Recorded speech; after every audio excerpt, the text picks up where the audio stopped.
Hi everybody, welcome to my channel. This is a video series I do called Transfer Tuesday, where every week I come on and share what moves we are making towards our financial goals. So we've worked on several this year. We maxed out my Roth IRA. We were working on paying down our mortgage to be able to drop the PMI, but then I decided to abandon that goal just because our interest rate is low and I thought our money could be better spent elsewhere. So we kind of abandoned that goal 3/4 of the way through the year, but that's okay. So lately I've been focusing on two other goals of funding my M1 brokerage account and my Fundrise real estate investing platform. But I'm going to mix things up a little bit this week. And rather than putting money into a specific investment account, this week I moved money into one of our savings accounts. And that one is specific for our kids and travel. It's kind of a combined account. But I like to have sinking funds set for different goals or targets. So this one was a little bit lacking, so I decided we needed to put some more attention to it. So things that that account is specific for, travel obviously is kind of a broad one, but usually every year we do go somewhere for spring break. So I thought having a little bit of money set aside ahead of time so that when we do book an Airbnb or whatever we're going to do this year, that we'll have that money and it won't be just an expense for that month after, to pay the credit card kind of thing. The other big one is with our kids and saving for some of the larger expenses. So things like soccer registration, we do pay kind of like the full year at a time, and we had 2 kids in soccer. So that was like several $100s to play in the fall, for fall and spring. So we are good. Fall just wrapped up, but spring is paid for already. So it would be next end of spring, beginning of summer, I think, that we would enroll them then for the following year if they were going to play again. So just having money set aside for sports and things like that, because they do tend to be large expenses, and we do have 2 kids that are that age to be playing in those things. We also have a younger one, but she is not currently involved in any kind of sports yet. She's too young. The other big one is in the summer, they have done summer school, but then they've done the wraparound care for that, and you have to pay for that all at once, and it was like $700 and some. So having that money set aside so that when that time comes and we have that money and it's already thought out, set aside, and we don't have to think about it or scramble to come up with that money. So just having some kind of a buffer account for things like that really helps in the month-to-month planning so that these huge expenses don't completely derail your goals.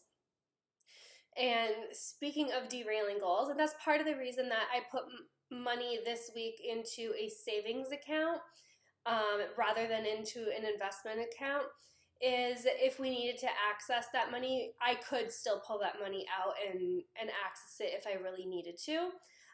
But this past week on Friday, of course, our well decided the pump died. So all of a sudden I went to refill my water and I didn't have water pressure. So the little PSI gauge was like less than 10 and I'm panicking. So luckily we were able to get somebody to come out on Friday and fix it so that we would have water. So very, very thankful for that. However, we will be getting a bill for that, and I have really no idea how much it's going to be. I've heard like anywhere from like 1,000 to maybe several thousand. So not knowing what that bill is going to look like, I'm a little bit hesitant on being too aggressive, especially when I was feeling good. I felt like, okay, we have a little bit of extra money because it's a payday week this week, that we'll be able to, put some money towards some other goals. Well, now I'm hanging on to extra money, knowing that that bill will be coming and not knowing exactly how large it's going to be. But we do also have money set aside in a sinking fund specific for home and auto. However, I don't like to touch that if I don't have to. So when earlier this summer we had to replace our air conditioner, I did not, I take that back. I may have used a tiny bit of it, but nothing significant. And that's because I'm really trying to build that account up, knowing that when we do want to replace our vehicles, that we will replace them with a trade-in, but a cash purchase, that we wouldn't be taking out a loan. And also knowing that, you know, if the well ever were to fail and we needed a whole new well or septic system, those are huge expenses as well. So we do have a separate emergency fund, but also having a home emergency fund kind of separate, just anticipating some of those large expenses, or even if our dishwasher died or our fridge or anything like that that we're going to need to replace. That's not, you know, a super cheap thing to do. So really having that planning and the forethought to put that money aside, knowing that when that does need to be replaced, we have the money to do it, and it's not a means of panicking kind of thing. So I guess that's my message for this week.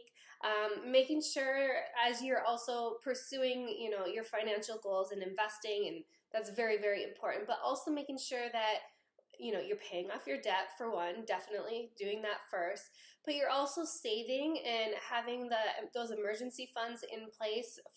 And it's not for when or if you need them, it's when you need them, because these things are going to happen.